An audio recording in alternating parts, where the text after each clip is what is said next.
Di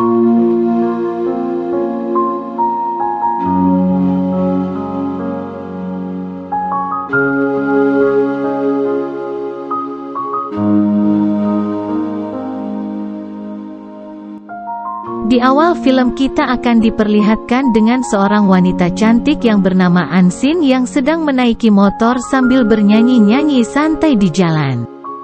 Dan dengan tiba-tiba ia disalip oleh sebuah mobil hitam yang melaju dengan kecepatan tinggi sampai-sampai membuat Ansin kesal. Pria tersebut bernama Ling Yu, seorang presiden perusahaan grup New Way. Pada saat itu Ling Yu akan menuju perusahaannya untuk meeting. Sesampainya di perusahaan dan meeting pun dimulai.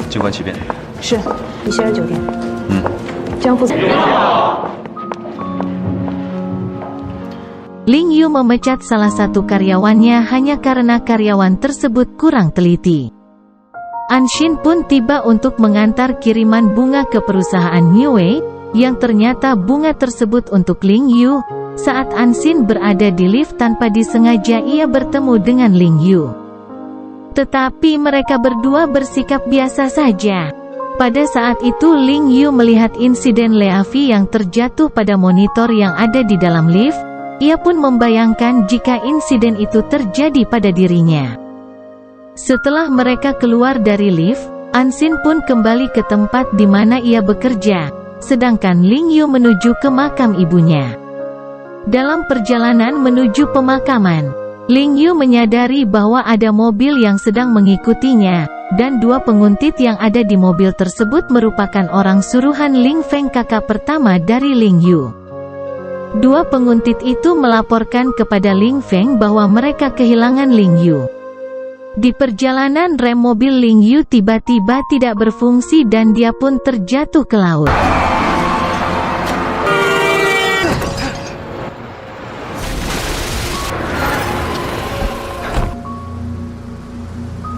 Malam hari di saat hujan badai, Anshin berada dalam perjalanan menuju ke rumah.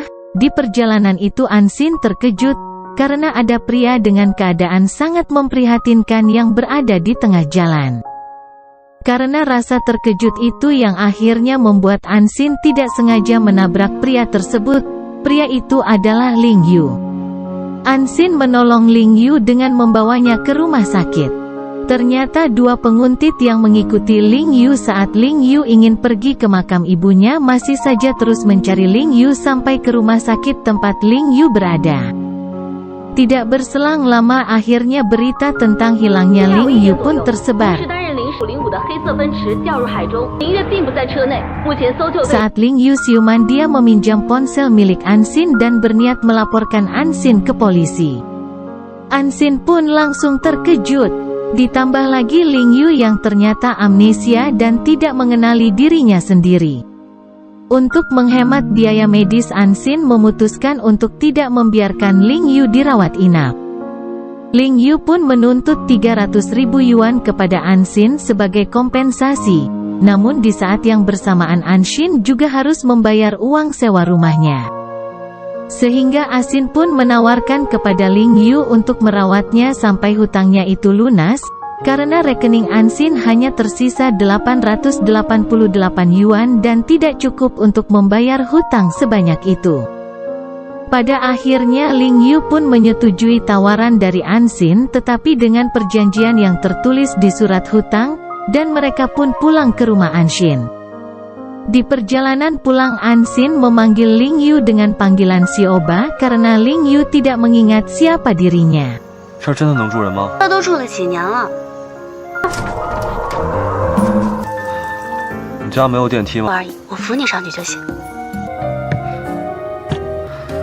Sesampainya di rumah Anshin, Ling Yu enggan minum dari cangkir dan menolak untuk tidur di sofa.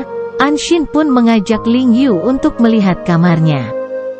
Di kamar Anshin tersebut terdapat banyak koleksi-koleksi. Tanpa disengaja Ling Yu melihat foto Anshin kecil bersama ibunya. Anshin memberikan beberapa syarat kepada Ling Yu jika ingin tidur di kamarnya. Dan Ling Yu memutuskan untuk tidur di sofa saja. Tetapi Ling Yu tidak ingin tidur di bawah kipas angin, karena Ling Yu kembali membayangkan insiden yang bisa saja terjadi. Anshin pun langsung mengubah posisi sofa itu agar Ling Yu dapat tidur dengan nyaman. Anshin masuk ke dalam kamarnya. Di dalam kamar itu Anshin merasa sedih dan kecewa karena komiknya yang berjudul Serigala Jahat dan Domba Kecil hanya sedikit yang membaca. Keesokan harinya ketika Ling Yu bangun dari tidurnya, ia melihat Anshin yang sudah pergi bekerja, dan semua fasilitas untuknya sudah diberi label harga.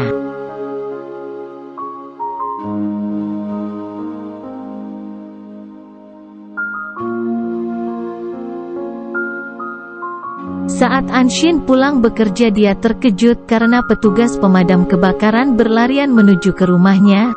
Ternyata itu adalah ulah Ling Yu yang meledakkan oven membuat Anshin marah. Anshin pun terus-terusan mendapat laporan bahwa si Oba membuat masalah di sekitar tempat tinggal mereka. Anshin menjadi tidak fokus saat bekerja, pada saat Anshin sudah berada di rumah. Anshin pun mengajarkan Ling Yu bagaimana cara untuk mengoperasikan TV. Setelah itu Ling Yu pun beranjak pergi untuk mandi. Saat Ling Yu berada di kamar mandi, ia berteriak membuat Anshin terkejut dan langsung menghampiri Ling Yu. Ternyata teriakannya itu hanya karena seekor kecoa. Anshin pun tertawa dan semakin sengaja menakut-nakutinya. Anshin pun kembali masuk ke kamar mandi tertawa lepas karena merasa sangat puas telah menakut-nakuti Ling Yu di kamar mandi itu. Pada keesokan paginya ketika Anshin bangun tidur, ia melihat Ling Yu yang tidak tidur semalaman karena terus berjaga ketakutan ada kecoa yang akan menghampirinya. Akhirnya mereka pun pergi ke pusat perbelanjaan untuk membeli pembasmi serangga. Sesampainya di pusat perbelanjaan tersebut, Ling Yu malah memilih pembasmi serangga yang mahal, membuat mereka berdua sedikit berdebat di tempat tersebut. Sampai akhirnya Anshin pun terpaksa untuk membeli pembasmi serangga pilihan Ling Yu. Sesampainya di rumah, Anshin langsung menyemprot seisi rumah, dan Ling Yu malah mengerjai Anshin dengan memogram kecoa di ponselnya. Ternyata Anshin juga sama takutnya seperti Ling Yu. Cerita berpindah ke perusahaan Niue. Di sana para karyawan percaya bahwa CEO mereka sudah mati, dan mereka pun khawatir bagaimana nasib mereka nantinya.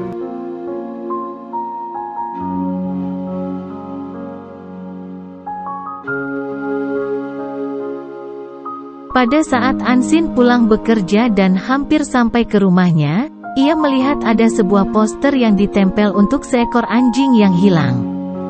Hal tersebut membuat Anshin terinspirasi untuk membuat poster hilangnya Ling Yu agar pria tersebut dapat kembali lagi ke rumahnya. Setelah sampai di rumah, Anshin pun sibuk mengambil foto Ling Yu untuk poster kehilangan tersebut. Akhirnya membuat Ling Yu merebut ponselnya dan membuat Anshin terjatuh di pangkuan Ling Yu. Ling Yu memegang tangan Anshin dan bertanya apakah Anshin menginginkannya pergi. Listrik pun padam di saat yang bersamaan setelah Ling Yu mengajukan pertanyaan tersebut kepada Anshin. Tanpa disengaja Ling Yu melihat Anshin yang memakai gelang, dan Ling Yu malah mengejek gelang Anshin tersebut. Padahal gelang itu adalah gelang yang diberikan oleh kakaknya untuk bisa menghalangi datangnya mimpi buruk. Akhirnya Anshin pun mengingat kembali memori bersama kakaknya dulu yang membuat Anshin menjadi termenung. Melihat Anshin termenung, Ling Yu lalu mencoba menghiburnya dengan bercerita bahwa ada raja tua dan 3 pangeran yang salah satu di antara pangeran tersebut akan menjadi pewaris tahta. Pangeran ketiga sudah dahulu menyerah karena sadar akan dirinya yang lemah, dan tersisalah 2 pangeran lagi. 2 pangeran itu yaitu pangeran pertama dan pangeran kedua. Mereka melakukan sebuah pertarungan untuk memperebutkan tahta tersebut. Di saat pertarungan itu terjadi, pangeran kedua merasa ragu untuk mengalahkan pangeran pertama. Akhirnya pangeran pertama pun menang dari pertarungan dengan pangeran kedua karena memanfaatkan keraguan yang ada pada pangeran kedua tersebut. Pada saat Ling Yu menceritakan kisah tersebut, Ia juga mengatakan bahwa pangeran kedua ini adalah seorang anak angkat. Lalu Ling Yu juga mengatakan bahwa dia pun sama seperti pangeran kedua, yaitu seorang anak angkat. Di sisi lain, ayah Ling Yu didesak oleh rekan perusahaannya untuk segera mengisi jabatan Presiden Ling Yu yang kosong, tetapi ayah Ling Yu tidak terima dengan apa yang disarankan oleh rekannya itu. Karena ia mengatakan bahwa hidup dan mati anaknya sendiri pun belum jelas. Tetapi mereka sudah memikirkan hal tersebut dan ia pun menjadi teringat pada saat ini kecil yang selalu menyembunyikan penderitaannya.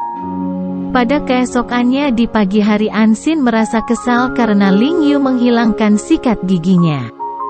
Di saat yang bersamaan, Yoyu sahabat Anshin menelepon karena ingin berkunjung ke rumahnya. Dan Anshing pun langsung melarangnya berkunjung karena keberadaan Ling Yu di rumahnya. Ansin pun pergi bekerja seperti biasa, ketika Ansin sedang mengantarkan barang di suatu tempat. Ia tampak disengaja berpapasan dengan Sin Er, teman lama Ansin yang langsung menawarkannya sebuah pekerjaan, tetapi Ansin menolaknya dengan cara yang baik. Di rumah Ansin, Ling Yu tanpa sengaja merusak keran air, dan ia pun langsung berusaha memperbaikinya, tetapi saat keran air itu belum benar-benar bagus kembali, ia malah meninggalkannya tidur. Dan pada saat tidur itu Ling Yu bermimpi didorong oleh Ling Feng ke dalam kolam yang membuat Ling Yu menjadi terbangun.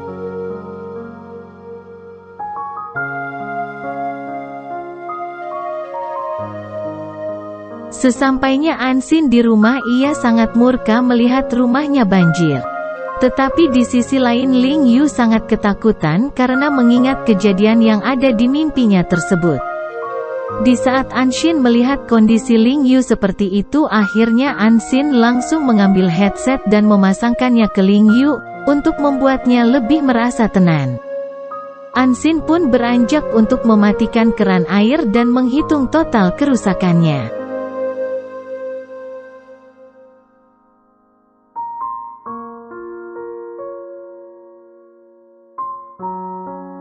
Pada keesokan paginya saat Ansin membersihkan sisa banjir kemarin, Ling Yu malah tidak ikut membantu dan ia hanya menonton drama di TV.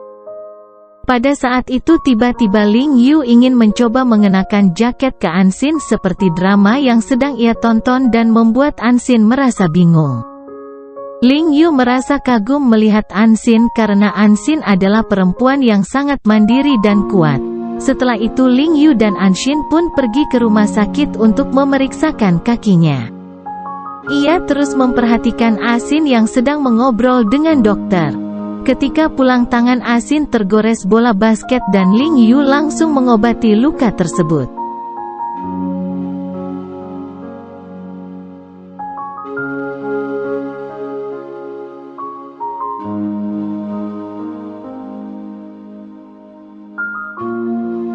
Kemudian mereka pun pergi berbelanja di pasar, dan di saat perjalanan pulang turun hujan yang lumayan deras. Akhirnya mereka pun memutuskan untuk berteduh di halte bus sembari menunggu tumpangan untuk sampai ke rumah. Sesampainya di rumah, Ansin protes saat Ling Yu yang hampir melepas baju kaosnya di hadapan Ansin. Ansin memberitahu bahwa pencurian air di kamar mandi sedang rusak dan hanya bisa mandi di bak mandi saja. Dengan kondisi kaki Ling Yu yang masih sakit, ia tidak bisa untuk duduk di dalam bak mandi itu seorang diri tanpa bantuan siapa-siapa. Akhirnya Ling Yu meminta tolong kepada Ansin untuk membantunya mandi, tetapi Ansin langsung menolaknya karena ia berpikir bisa terjadi sesuatu di kamar mandi tersebut. Saat mereka berdua sedang berada bersama dan akhirnya Ansin pun menerima permintaan tolong Ling Yu dikarenakan Ling Yu yang menjanjikan sebuah imbalan. Saat mereka di dalam kamar mandi, Ansin begitu malu, dan Ansin pun hanya membelakangi Ling Yu.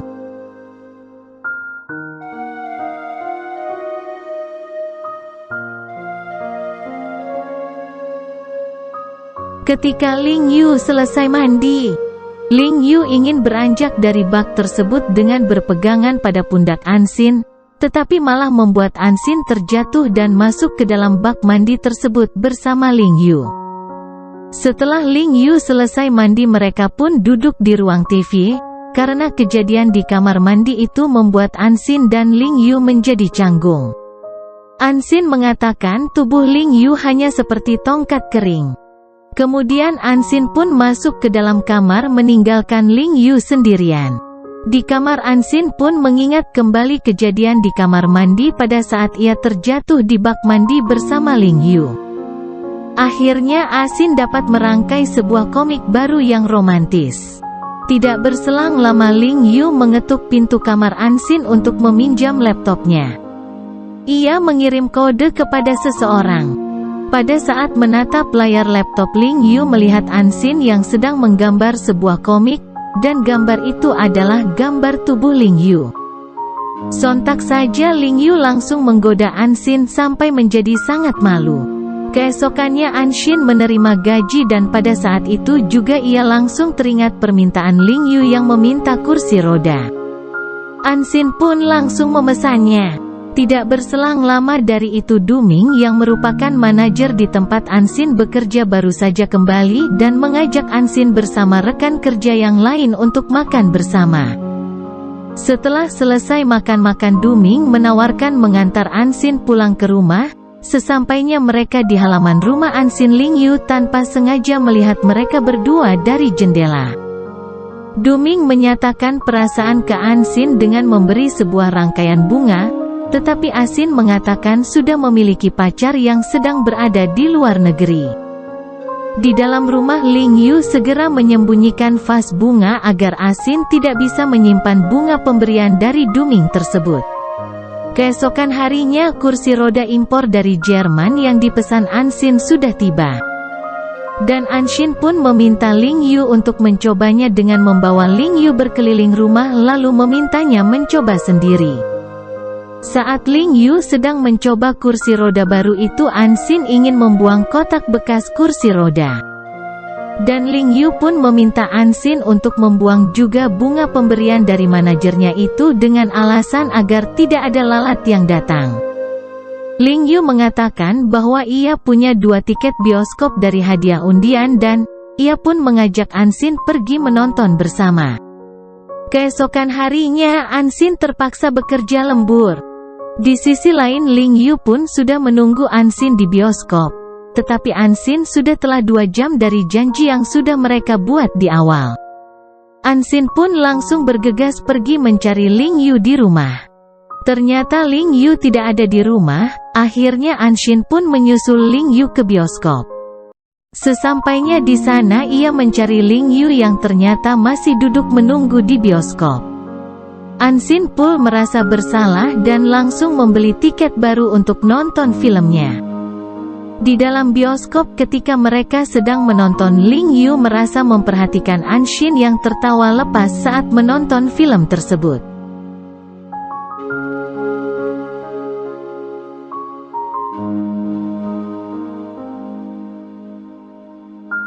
Keesokan paginya, Ling Yu sudah tidak ada di rumah. Anxin pun mencarinya dan berpikir bahwa tiket bioskop itu adalah sebuah hadiah perpisahan.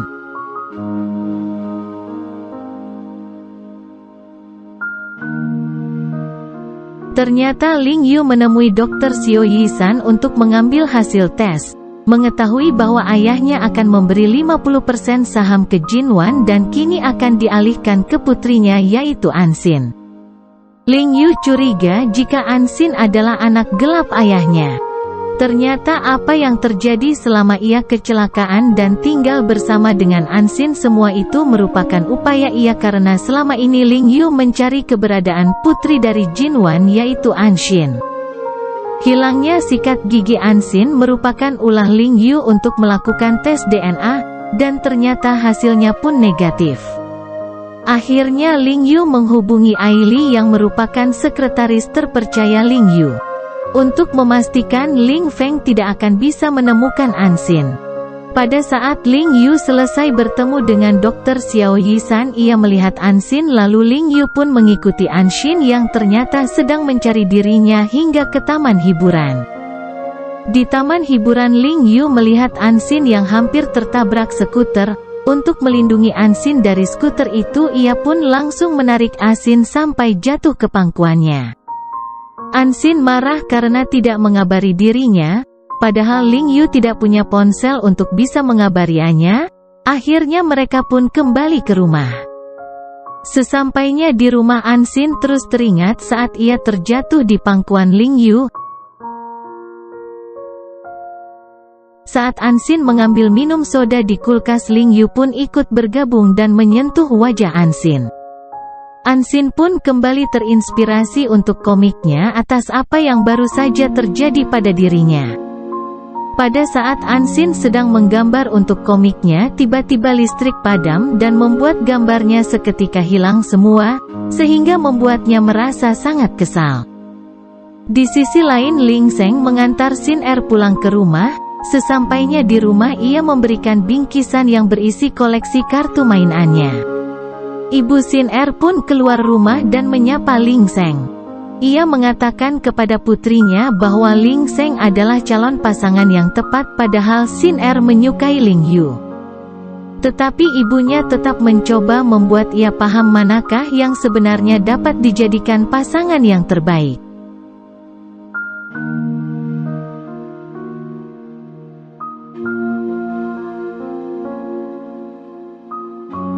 Cerita berpindah ketika malam hari di rumah. Ling Yu merasa sangat cemas karena Anxin tak kunjung pulang sampai larut malam. Ketika dalam perjalanan pulang, Anxin merasa takut saat melewati jalanan yang gelap. Ternyata Ling Yu sudah menunggunya di bawah tangga rumah yang mereka tempati. Sesampainya di rumah, Anxin memberitahu Ling Yu bahwa ia banyak membeli produk dari perusahaan Niue dan juga membeli ponsel untuk Ling Yu. Setelah Ling Yu menghidupkan ponsel itu, ia pun memerintahkan Anxin untuk mendekat dengannya dan mencubit pipi Anxin, karena ia meminta memasukkan nomor telepon di ponsel baru Ling Yu. Mendengar suara perut Anxin, Ling Yu mengetahui bahwa Anxin sedang lapar. Lalu Ling Yu pun memasak dengan penanak nasi dan Anxin sangat menyukai masakan Ling Yu sampai makanan itu habis tidak tersisa. Anxin meminta Ling Yu untuk terus memasak dan Ling Yu pun berjanji akan terus memasak untuknya. Pada saat yang bersamaan ada sebutir nasi di atas bibir Anxin dan Ling Yu langsung membersihkannya dengan memasukkannya kembali nasi itu ke dalam mulut Anxin yang membuat Anxin tersipu malu. Keesokan paginya Ling Yu melihat ke balkon dan ia merasa bahwa balkon itu sangat berbahaya, lalu ia pun meminta uang ke Dr. Yisang. Ketika Anxin pulang ke rumah, ia merasa takjub karena barang-barang di rumahnya sudah baru, termasuk komputer. Ling Yu mengaku bahwa ia memenangkan undian, maka dari itu ia bisa membeli semua barang-barang untuk rumah Anxin. Lalu ia pun menyerahkan sisa uang yang ada padanya kepada Anxin.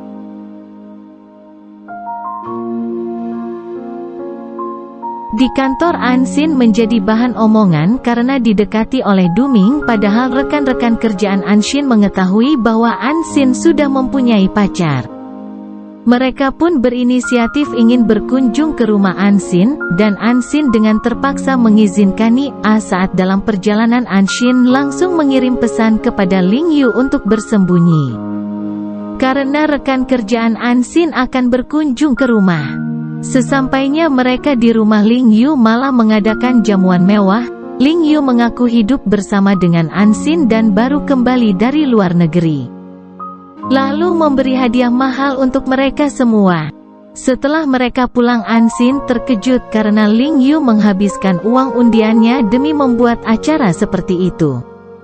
Anxin pun mencoba menenangkan dirinya dan menyadari bahwa uang itu bukan miliknya, maka ia tidak berhak kesal apalagi marah.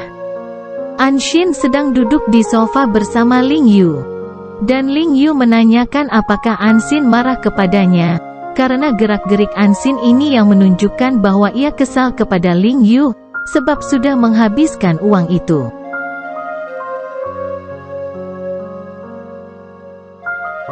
Ling Yu memanggil Anxin agar lebih dekat dengannya untuk membuat Anxin merasa senang karena Ling Yu yang memprogram laptopnya agar gambar yang ia buat nanti tidak akan hilang jika lampu padam ataupun laptop mati secara tiba-tiba. Ling Yu kembali bertanya kepada Anxin apakah Anxin masih marah kepadanya, sambil mengelus kepala Anxin. Anxin pun tersipu malu tanpa berkata apa-apa lalu masuk ke dalam kamar. Keesokannya saat Anxin bekerja, Ling Yu menangkap sahabat Anxin yang dikira penyusup. Yoyo ingin tinggal di sana karena sedang bertengkar dengan orang tuanya. 你确定这小鲜肉不是？真不是？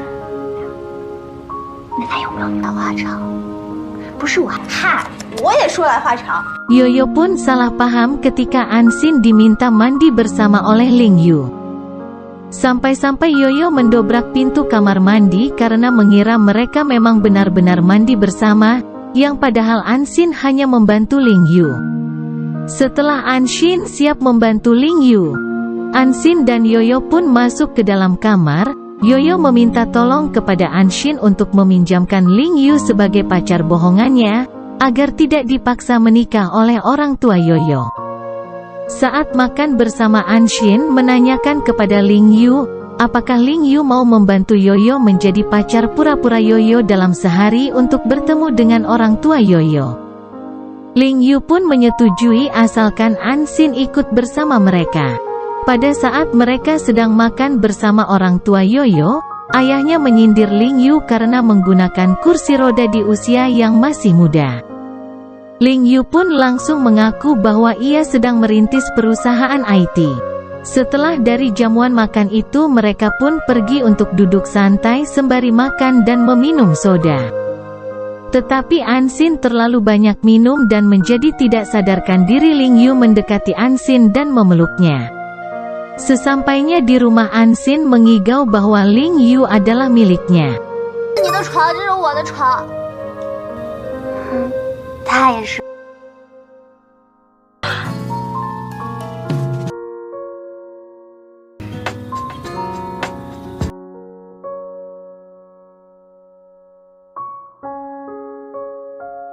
Keesokan paginya ketika Anxin bangun dan langsung tersadar bahwa ia sudah kesiangan di hari Senin itu yang seharusnya ia sudah berangkat bekerja. Pada saat Anxin keluar dari kamar, Ling Yu langsung menanyakan apakah ia mengingat apa yang terjadi semalam. Tetapi Ling Yu merasa kecewa dengan jawaban Anxin karena Anxin tidak mengingat apa-apa tentang yang terjadi semalam, lalu Anxin pun pergi bekerja. Di kantor, Duming yang sedang dalam keadaan mabuk mengejar Anxin karena terobsesi dengannya, dan Anxin pun langsung melarikan diri ketakutan.